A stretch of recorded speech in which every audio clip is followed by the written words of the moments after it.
ভেঙে গেল, অনেক শক্ত, ভাঙতে পারিনি। হ্যালো বন্ধুরা, আজকের ভিডিওতে দেখাবো একটি শক্ত টেম্পারিং গ্লাসকে ভেঙে কিভাবে পরীক্ষা করা হয়। তো দেখতে থাকুন পুরো ভিডিওটি। আর বন্ধুরা, ভিডিওটি ভালো লাগলে চ্যানেলটিতে একটি সাবস্ক্রাইব করে দিন, পরবর্তী ভিডিও সবার আগে আপনার কাছে পৌঁছে যাবে। সর্বপ্রথম গ্লাসগুলোকে ওয়াশিং করে তারপর টেম্পারিং করার জন্য প্রস্তুত করা হয়। অনেকগুলো গ্লাসকে টেবিলে সাজিয়ে তারপর চুলার ভিতরে প্রবেশ করা হয় টেম্পারিং করার জন্য। এখানে দেখতে পাচ্ছেন 680 হিট দিয়ে তারপর গ্লাসকে ভিতরে অনেক লাল করা হয়।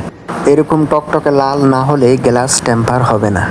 এরপরে গ্লাসগুলো পুরোপুরি টেম্পারিং হওয়ার পর অন্য সাইড দিয়ে গ্লাসগুলো ঠান্ডা হয়ে বের হয়ে আসে।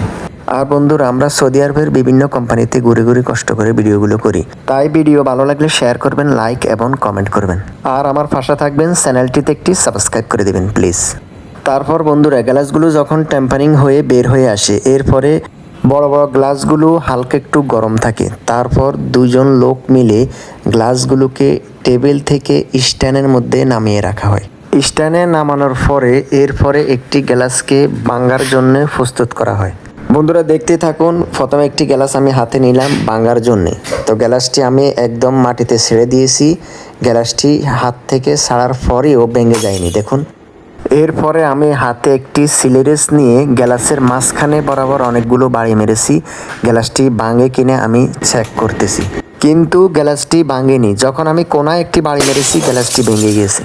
বন্ধুরা, গ্লাসটি হাত থেকে ফ্লোরে ফালানোর পরও গ্লাসটি ভাঙেনি, এবং কি গ্লাসের মাঝখানে লোহা দিয়ে বাড়ি দেওয়ার পরও গ্লাসটি ভাঙেনি। তার কারণ হলো গ্লাসটিকে অনেক তাপমাত্রায় টেম্পারিং করা হয়েছে। এই জন্য গ্লাসটি মাঝখানে বাড়ি দেওয়ার পর ভাঙেনি, ছুঁড়ে ফেলার পরও ভাঙেনি। কোনায় বাড়ি দিলে টেম্পারিং গ্লাস একদম চূর্ণ বিচ্ছিন্ন হয়ে যায়। বন্ধুরা, আজকে এ পর্যন্তই। সবাইকে ধন্যবাদ।